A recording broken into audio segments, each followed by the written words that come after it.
Sa finish line ng ating balitaan ngayong gabi, makikilala natin ang isang Pinay na nakaginto sa European Triathlon Junior Cup kahit galing sa isang hamon.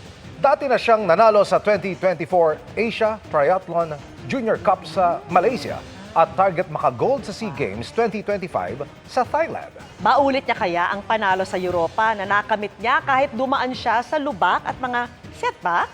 Kung ano, ikikwento ng kapwa triathlete, Nax, na si Rafi Tima. Nasa ko yan. Go, man. Ito marahil ang sinasabing grace under pressure. Sakto ang liksi pero walang bakas ng panic sa 19-year-old na Pinay triathlete na si Kira Ellis. Kahit maraming nauuna sa kanya sa puntong ito ng European Triathlon Junior Cup sa Riga, Latvia. I was very calm.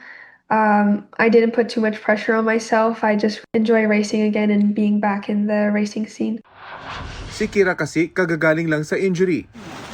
Maya-maya pa, walang kamalay-malay si Kira na nangunguna na pala siya. Finish strong! Let's go! Let's go! My mind kind of went blank. I didn't even fully realize I'm leading the race. All I was thinking was just don't get caught. And just like that, nakaginto si Kira sa women's division matapos ang 1 oras, 5 minuto at 7 segundo ng swimming, biking at running. It really was overwhelming emotions at the finish line.